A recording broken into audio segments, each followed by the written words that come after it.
That's sound. You haven't heard it in a while, but the second it played, something in your brain lit up. A kitchen, a childhood bedroom, a parent's face frozen on a pixelated screen while the connection buffered at exactly the wrong moment. That was Skype. And for an entire generation, it wasn't just an app. It was how the world stayed connected. At its peak in 2010, Skype owned 40% of all international calling traffic on Earth. Not market share, not downloads, actual phone calls. It was so embedded in daily life that Oxford added it to the dictionary, and not as a noun, as a verb. I'll Skype you tonight. Everyone said it. Everyone understood it. And then, on May 5th, 2025, Microsoft pulled the plug. Servers shut down. The app went dark. And by June 2026, the official data export window had permanently closed, meaning every conversation, every contact list, every memory stored inside Skype was gone, permanently. How does an app that legally monopolized global communication get entirely erased from the internet? It wasn't because users left. It was because its new owner committed the most expensive corporate murder in tech history. To understand why Skype fell, you first have to understand why Skype was terrifying. Most apps in the early 2000s ran on centralized servers. You call someone, your voice travels to a company's server, bounces off, reaches the other person. Simple. Expensive. Skype didn't do that. Skype ran on peer-to-peer architecture, the same technologies behind torrenting. When you called someone on Skype, your voice traveled directly to them, device to device. No middleman, no massive server farm, eating electricity 24 hours a day, which meant one thing above everything else. Their infrastructure cost was essentially zero. While every other communication company was hemorrhaging money on server maintenance, Skype was printing it. The margins were obscene. The growth was vertical. By 2011, Skype had over 600 million registered users and was processing billions of minutes of calls every single month, almost entirely for free. Microsoft noticed. In May 2011, they acquired Skype for $8.5 billion, the largest acquisition in Microsoft's history at that point.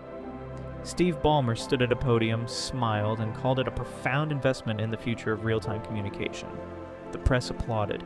The analysts cheered. The stock moved. And absolutely nobody in that room understood what Microsoft had actually just purchased, because buried inside Skype's elegant, revolutionary peer-to-peer code was a flaw so catastrophic, so perfectly hidden, that it would only reveal itself the moment the entire world shifted to mobile. And that moment was already coming. The iPhone launched in 2007, Android followed in 2008, and practically overnight, the way human beings use the internet changed permanently. Desktops became secondary, phones became everything, and Skype's peer-to-peer architecture, the same engine that made it unstoppable on desktops, was an absolute catastrophe on mobile. Here's why. P200. P architecture required every device on the network to act as a mini server. Constantly pinging, constantly routing, constantly running background tasks even when you weren't on a call. On a desktop plugged into the wall, that was invisible. On a smartphone running on a battery, it was a death sentence. Users reported their phones running hot, battery draining in hours, calls dropping, notifications arriving 3 days late. Microsoft spent years doing what should have been impossible, completely deleting and rebuilding Skype's core architecture from scratch, ripping out the P2P engine, rebuilding it on centralized servers. It was like performing open-heart surgery on a patient who needed to keep running a marathon. And while Microsoft was elbow-deep in that surgery, the 23-year-old startup nobody had heard of quietly launched a mobile messaging app with no calling fees, no complicated setup, and one core promise. It just worked. WhatsApp. It spread like a virus through every country where the international calling was expensive. India, Brazil, Europe, and the Middle East. By 2014, it had over 400 million active users. Facebook saw it happening and panicked. $19 billion. Facebook paid $19 billion to buy WhatsApp in 2014, more than twice what Microsoft paid for Skype 3 years earlier. The mobile crown had been stolen in broad daylight, but Skype still had one card left to play. In March 2020, Fate handed Skype the most extraordinary second chance in tech history. The world locked down overnight, schools closed, offices closed, borders closed, and hundreds of millions of people suddenly needed one thing: a way to see each other's faces. Skype had a 17-year head start.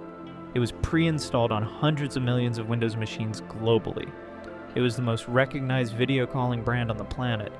It was, by every conceivable measure, impossible to lose. And yet, what happened next was so embarrassing, so completely self-inflicted, that even Microsoft's own executives couldn't defend it. Picture this. March 2020. You're working from home for the first time. Your boss sends a Skype meeting link. You click it. Skype asks you to update. You update. It asks you to sign in. You sign in. It doesn't recognize your Microsoft account. It asks you to merge your accounts. You merge them. It asks for two-factor authentication. Your phone buzzes. You enter the code. Skype crashes. You try again. This wasn't a rare experience. This was the standard Skype experience in 2020. Mandatory updates that arrived at exactly the wrong moment. A user interface that felt like it had been designed by a committee who had never actually used a phone. Authentication systems so layered and complex they felt deliberately hostile. And then there was Zoom. An app most people had never heard of before January 2020. No account required to join a call, no update prompts, no merge Microsoft logins, just a link, one click. You were in. Over the span of just 4 months, from January to April 2020, Zoom exploded from 10 million daily meeting participants to over 300 million. To be precise, that 300 million figure counted daily meeting participants, not individual unique accounts. But the trajectory was undeniable, and it was happening in real time, in full public view, while Skype was busy asking people to reset their passwords. Skype had the brand, Skype had the install base, Skype had the 17-year head start. Zoom had one thing Skype didn't. It respected the user's time.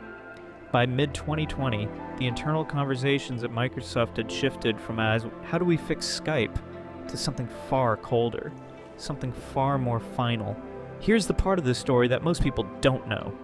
Microsoft didn't just abandon Skype. They had been quietly building its replacement for years. And they had been building it using Skype's own bones. Microsoft Teams launched in 2017. On the surface, it looked like a Slack competitor. Channels, chats, file sharing, but underneath, it was something more calculated than that.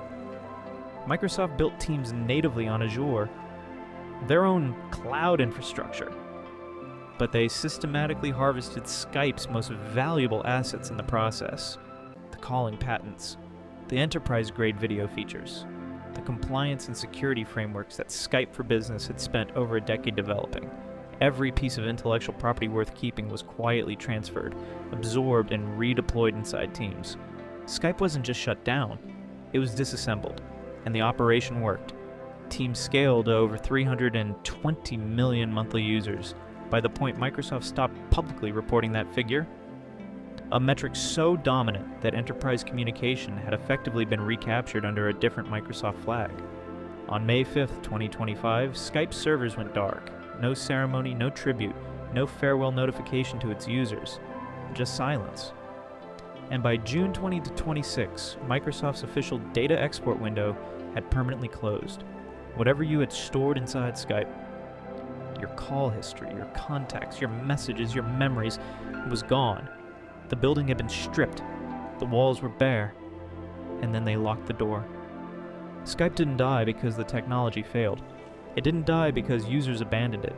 It died because the company that bought it for $8.5 billion decided, quietly, coldly behind closed doors, that a controlled demolition was more profitable than a rescue. Convenience beats legacy, every single time. And right now, they're predicting that there's another platform, one you use today, one with hundreds of millions of users and a brand so familiar you don't even think about it anymore. It is making the exact same mistake Skype made. Subscribe, because the next empire on the chopping block is already bleeding. And most people won't see it coming until it's already over.